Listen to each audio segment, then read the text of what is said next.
All right, it is time for a master cast. This is going to be a series in which I take some high-level prominent tournament players and get some replays from them so that I can cast them, talk about what they went through in their battles, what their kind of builds were like, and all sorts of great things that we normally do in a battle cast. So today we have Rightest playing the Bretonnians versus Aerocrastic as the Wood Elves. Now we're going to go ahead and pause this and go over both armies, and I apologize ahead of time. The Southern California allergies have completely nailed my voice. So as you can see here, Rightest has gone with a nice front line of peasant mobs. Now what I really like just initially about this army, taking a look at it, is it is huge. It is massive. It is a big army. It's able to absorb a lot of punishment from the Wood Elves archery and still at the same time have a lot of punishment to dish back out.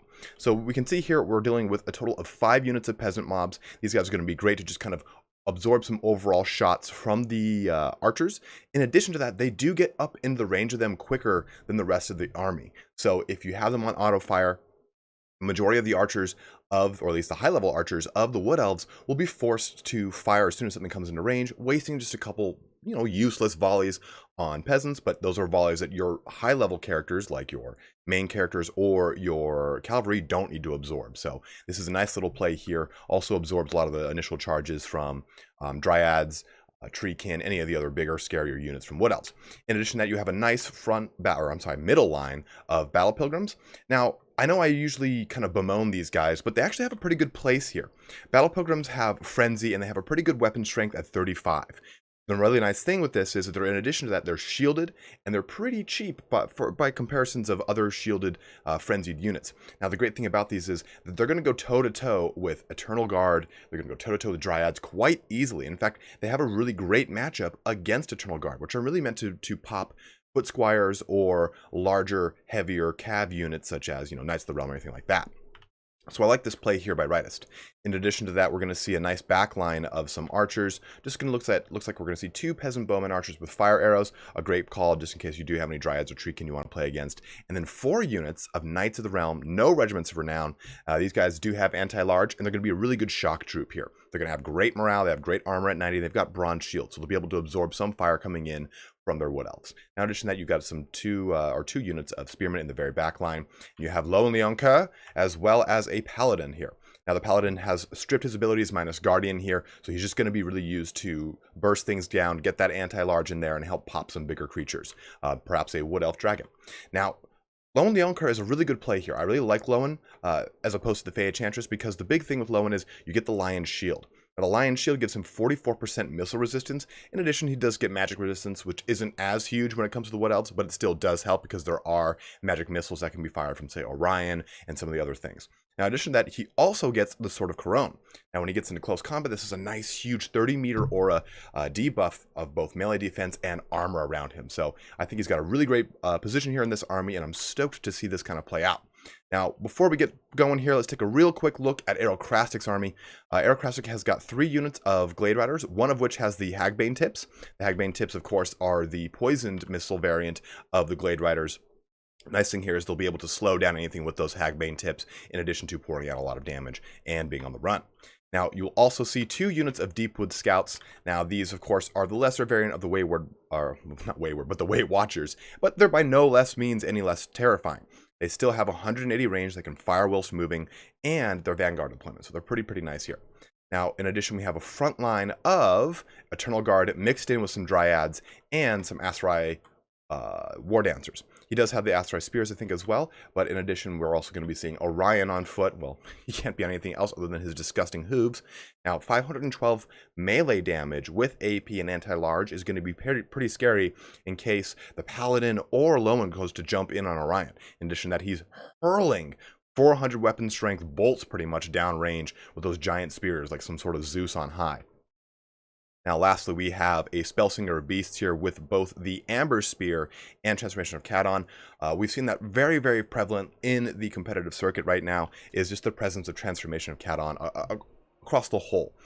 Being able to summon a Manticore, a Feral Manticore, once if not twice in a battle is a pretty huge boon to your army, because you're not paying for those points, you're just simply paying for the spell. So it's a pretty great ability to threaten backlines, hunt down any kind of mages, a lot of really great plays you could play. So let's kind of get this battle going here. We can see that The Bretonnians are kind of pivoting here to match up with their Wood Elf foes, getting a good kind of lineup here. We're getting the Glade Riders moving in on the right side, get a good flanking shot in on them. We have the Deepwood Scouts already shooting into the peasant mobs. Now, like I said, we did get a slight nerf to the Wood Elf archery, or I guess ammunition capacity. And with this, I mean, they're just wasting shots right here into these peasant mobs. And you can see that Aerocrastic discovered that, changed his target, shot into Battle Pilgrims. I mean, they do have shields, but at the same time, they're just going to be better kills all around rather than peasant mobs. Now, we get some nice harrying play with the Knights of the Realm. Almost said the goats again have been unleashed on the Battle Pilgrims. I'm going to keep it. It's too funny sounding. But the Knights of the Realm are doing some really good juking over here, making them waste a lot of shots on these, suffering very minimal damage. A lot of damage overall going in here. Now you can see here that Rightest is using those Knights of the Realm behind those peasant mobs to kind of reinforce this kind of center line charge. This is a very common thing with Bretonnia, where you use your knights as this kind of center force to push through the spearhead in the very center. This is typically done with Grail Guardians and the Fey Enchantress, buffing them with their 44 addition to melee attack and just pushing that charge in with the Grail Guardians. You can see it just slamming home into those Dryads. Knights of the Realm, look at those tin cans getting all wild. Now, transformation of Cadon coming off in the front here, right around those Knights of the Realm. Now, the big thing here is he's not dedicating himself solely to this charge. He's getting in there, he's getting a quick little pick off the War Dancer, he's got some shots into these Dryads, almost putting them to 50% health and getting out fast. I'll slow this down a little bit here because there's quite a bit going on across this battlefield. He does have a lot of Knights of the Realm. When I'm talking about he, I mean Rightest, and he's got them spread out across this battlefield pretty well. You can see the archers are supported behind by the spearmen. They're shooting into the Dryads, which is a really good target because they are flammable. You know, like diesel engines. Now, in addition to that, you see this transformation of Cadon has gone right for, like I said, that Damsel of Heavens. Damsel of Heavens, though, does have, let me see here. Sometimes the symbols just completely evade me. Curse of the Midnight Wind, we're going to see Wind Blast, and of course, Harmonic Convergence. Now, Wind Blast is going to be great against a lightly armored Wood Elf army like this, so it's a really great ability, and it's a good call on Aerocrastic's end to just shut down that whole entire portion of the game for Rightest by putting Transformation of Cadon right onto it. You can see that the King Lowen and the Paladin are both going for either the Spellslinger of Beasts or Orion there, and the archers are picking off things, focusing mainly on the Knights of the Realm. That's going to be their big hard target here. You can see the battle's pretty much underway. We have a big frontline engagement here. Knights of the Realm pushing right into those Dryads, getting their charge in there. Blasts coming down here. The Damsel of Heavens having to push out of that engagement. A nice wind blast going off heavy, just giving out the rest of these Dryads here, doing tons and tons of damage. Really, Blast of the Heaven, or Wind Blast, is one of the strongest abilities. It really makes the lore of Heavens overall worthwhile, although, I mean, Curse of Midnight Wind is also quite good. Now, you can see that the Peasant Bowmen, this whole right engagement is going very well for Bretonnia. The left engagement is very, very, very sticky here. You've got 2 units of Deepwood Scouts just kind of shooting unperturbed here. In addition to that, you do have these Glade Riders on the far left flank shooting wildly into these Peasant Bowmen.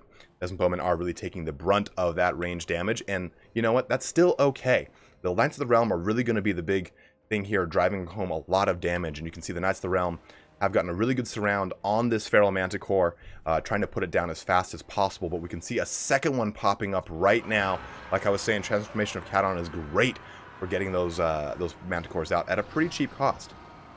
And now, Rightest has to dedicate 2 units of Knights of the Realm, which would otherwise be parrying these Deepwood Scouts, to supplant both of these Manticores. You can see that Lowen has popped his Sword of Corone. Yes, Sword of Corone is going off here. Power Stone, the Lion Shield, all activated here. Now, the Lion Shield is, of course, great because otherwise you'll be seeing a lot of focus fire from Aerocrastic. Aerocrastic has already focused down this Paladin, and he is fleeing off the table right now. And really, Rightest is doing a really good job of keeping those buffs overlapping, keeping a lot of damage buffs, debuffs, and buffs on the Mighty King Lowen himself. Let's get a good overview of this battlefield. So you can see really how the line hasn't really changed much, but the left flank is going a bit better for Bretonnia than the right flank. You do have some remnants kind of fleeing out here, but that is pretty typical for Bretonnia. You will have a lot of fleeing going on and a lot of rallying. As I said, this Paladin is coming back into it. Looking to get a good charge in on Orion. Oh no, the Spellslinger. The Spellslinger's almost down. Hounds of Genna going off here, and a good target for those battle pilgrims and those peasant mobs. It does quite a bit of damage to them. Now, Spellslinger is down over here. The Paladin has definitely popped those goodies. Focusing a lot of fire right here under the Eternal Guard. Very typical as you won't see the Eternal Guard with their shield because they're 475 points without their shield. A little bit more cost effective to just field more Eternal Guard than having a bunch of them with shields unless you're fighting, again, a very shooty army. Now we can see here that those Knights of the Realm are getting into the cookie jar over here, getting the hand up all up in there. Being low and dropping down onto those Deepwood Scouts are a very good target for them. They're already below 50% of their ammunition. They're getting quite a few shots into the King, but he's getting supported by some Knights of the Realm coming in out of nowhere with the tin can from the top of the trash can into the Deepwood Scouts. They're pushing through that. The whole back line is getting pretty well embattled here by some action from Dryads, but they're getting shut down pretty quickly. Hagbane, I'm sorry, these are the Wild Riders, which I didn't even notice to begin with, pushing right into those peasant bowmen, shutting them down, but they're a juicy target for the Knights of the Realm. We're going to get a counter charge onto them. You see these peasant bowmen are still unleashing on these Aserai dancers, war dancers over there, with I believe another Hound of Genna going off. Maybe not. Oh no, what's he doing? All right, King Lowen and these Knights of the Realm have shut down one of those Deepwood Scouts. The other one is still in pretty poor health. You can see some action going off here though, as Lowen goes to hunt down some things and support the right side of the flank, also bringing some leadership back to his army. Orion's in a bad position here. He's completely isolated, and he's really getting focused down by those peasant bowmen, which is very good for Bretonnia. Aerocrastic, though, has quite a bit of Glade Riders left, but the big thing is they're now well below 30% of their ammunition, and their effectiveness hasn't been really huge. But two nice fat stacks of Eternal Guard here are going to pose pretty deadly for a really ragtag Bretonnia army now at this point. You can see that the Battle Pilgrims are kind of limping into battle here, getting a good charge. And this is, like I said, a very good engagement for them. The Battle Pilgrims will trade better into the Eternal Guard than the Eternal Guard will into the Battle Pilgrims. In addition, they're now going to be supported by Lowen, just jumping in there. And I don't know if that was intentional. Ooh, Goats of Genna going off again. I don't know if that was intentional, but Lowen did kind of path through the Eternal Guard, doing some heavy damage to them. Now, he does have another... Oh, this is that same Spellslinger who just has a little bit of health left. I thought he actually got crushed out. I was wrong. Looking to get a pivot onto this army. Oop, shooting an Amber Spear here, doing some damage to those peasant bowmen. Now, Amber Spear at one point did have a pretty broken spell where it did a lot of damage. It has since been nerfed and kind of brought back in line with things, but it still does quite a bit. It's nothing to really scoff at. And as you can see here, we do have... there's the Lion Shield going off on him, getting that 44% missile resistance. As you can see, he's being focused down, but he's barely taking any damage by comparison to what he would be taking without that Lion Shield. And you see that almost the entire line of Wood Elf archery is out of ammunition. That is huge. Now the balance of power is still pretty much in the Bretonnians' favor, but you can see the big old focus here on Orion, getting those disgusting hooves out of the way.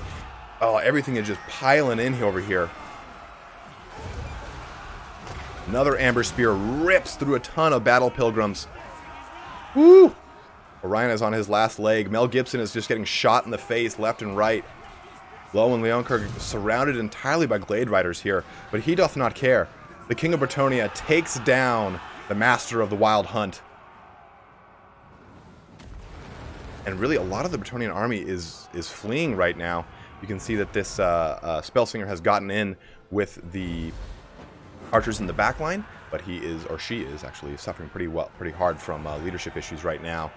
There are still a little bit of Eternal Guard here left that are a big threat to Lowen if they were to focus, but I think at this point, Lowen has got a really good... kind of value train going here. There's a lot of fleeing going on. Knights of the Realm trying to kind of hold things together. Majority of the Bretonnia force has fled or is fleeing, but you can see here that the majority of the Wood Elf force is also in terrible shape. Really, the one person who's in good shape right now is Lowen Leonkar. Lowen King stands alone. The one final charge of Dryads and Glade Riders. Got some Eternal Guards kind of squeaking out through the background here. All in terrible health. Wavering leadership. Lowen is there, smacking things around with Beakis, dropping that Grail Sword all over the place. Nice call here. So the Sword of Corone going off yet again, giving him some melee defense and armor. In addition to that, he has a Lion Shield triggered off on him as well. The Deepwood Scouts would have just a scant amount of ammunition left, kind of firing and plunking off of his beautiful Lion Shield. And this was a real great play here, right? I mean, he's completely surrounded. The majority of the Bretonnian army is completely gone, just now starting to rally. This reduction to the melee attack and the reduction of armor is ensuring that he gets plenty of hits in, while at the same time, melee defense and armor, while at the same time, he's going to be taking a little bit less damage from this because he's just going to be killing things so much faster. And there it is. Aerocrastic loses out to Rightest in this master cast as Bretonnia wins the day against the Wood Elves. Now, this was a Pyrrhic victory indeed, and really the Bretonnians held out to the very bitter end on this. Taking a look at the post-battle report, we have 41, 71, 62 kills on those Glade Riders here. They were focused majority of the time on Peasant Bowmen, men-at-arms with spears, and Peasant mobs. So I think that Rightest did a really good play of using those Peasant mobs to absorb a lot of initial fire. 2-3 volleys, not a whole ton, but at the same time, enough to divert attention away from his heavier hitting units like we were talking about. 64, 58, 52, and 112 kills on those Knights of the Realm. In fact, I'm sure that those volleys that went wayward into some of his peasant mobs were then spared into his heavier hitting forces, of course, like Lowen and the Paladin. Now, of course, Orion dropping a hefty 118 kills, and the Spellsinger doing 71 damage with, 71 kills, Amber Spear and Transformation Caton going all over the place. But, I mean, really, the Battle Pilgrims did well, too. 49, 62, 29, 23 kills out of them. 35 kills out of this Peasant Bowman Archer, which was on the left flank, versus this one, which was on the right flank, getting plucked apart pretty much the majority of the time here. But I really liked both of these builds. I really enjoyed Rightest's the most, though, I think, because you don't really get to see this much cav, these two heavy of a hitters, with this many units in a Bretonnian army. Usually you just see a lot of men-at-arms, but taking the Battle Pilgrims, taking the Peasant Bowmen, and then taking the Peasant mobs allowed for so much room to be freed up for Knights of the Realm, for a big air force, for Rightest, and I think that worked out very well to his advantage. I think he maybe was expecting with Aerocrastic to see a Wood Elf Lord on a dragon, hence the two flying lords, but I think that still played very well to his advantage. Even those Wild Riders, which I didn't quite catch enough play of, did get 73 kills, 56 and 28 kills out of these Deepwood Scouts. Aerocrastic's army, too, used a really great blend of Dryads, and Dryads do very well against the majority of the front line of Bretonnia. They do cause fear, they are Vanguard deployment, and they do have a lot of really great attributes in addition to that. But overall, thanks so much for watching here today, guys. Hope you enjoyed this battle between Rightest and Aerocrastic. I've got plenty of other replays to push through this week as we hopefully move closer and closer to our launch of the DLC. Don't forget, on the 6th and the 7th, the Ever-Chosen will be cast on Total War Official Twitch with Turn and myself, as well as Janet on occasion, and an additional caster who you are yet to see. But as always, guys, thanks so much for watching. Have a good one, and take care.